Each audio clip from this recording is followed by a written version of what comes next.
Hello YouTubers, welcome to my channel. I want to thank everyone for all of your support to my channel. I get so many lovely emails from people. I am overwhelmed with the kindness, and I want you to know that I really do appreciate it. You guys are so wonderful.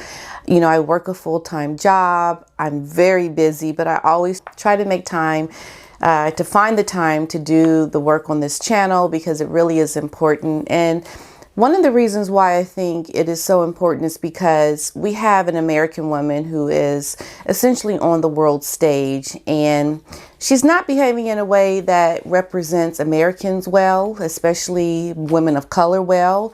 And once again, people talk about, well, she's not even black. She's only this black. But you know what I want you to understand when you watch my channel is that I'm speaking from a perspective as an American and a woman of color.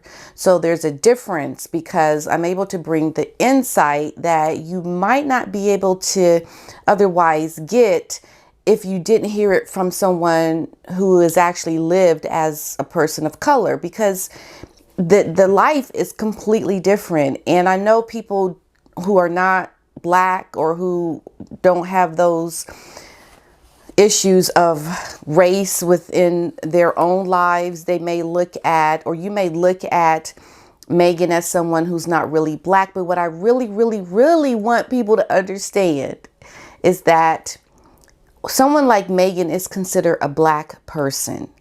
And you may find that very confusing. That might seem foreign to you. Like, well, she don't look black. What you talking about, woman?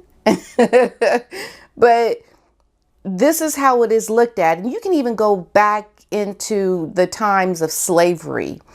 People who were black, but they didn't look black. They may have had, their father may have been a slave owner, but people knew that the mother was black, even though the child may have looked white. But the child was always classified as black, because the history, the closeness to the parent of that child was known to be someone of color, classify that child as colored. This picture of this 7-year-old girl was taken in Boston in 1855. She's not a white girl, but she is a black girl. Her name is Mary Mildred Williams, who was born into slavery. It was an image so compelling to white Americans at the time that it helped to transform the abolition movement. Mary and her family had been enslaved in Virginia.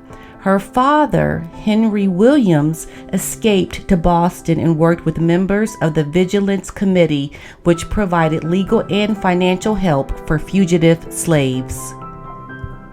It wasn't uncommon for those who ran away from slavery to be described as being able to pass or pass for various states of other than black, including Native American, other nationalities such as white or almost white.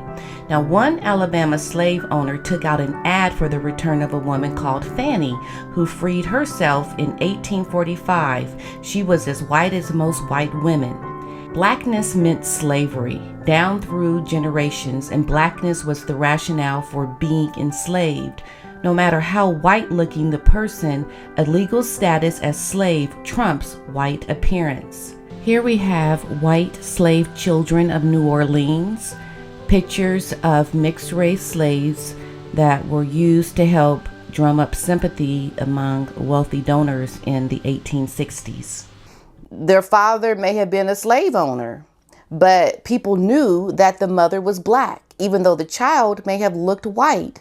But the child was always classified as black because the history, the closeness to the parent of that child was known to be someone of color, classify that child as colored. It's no different than today. So while people may be confused about me calling her black or, you know, trying to understand, but she only has a little bit of black, she is looked at as a black woman. And until you understand that and really try to get that to be like what you know, you're never going to really understand it. When I say she's black, people are going to classify her that as black, that are black, period. That is what it's going to be. And no matter amount of trying to question that or debunk it is going to change it. So just accept it because that's what it is. And even her children may not look black, but they're going to be classified as black. And we know Meghan doesn't even consider herself black.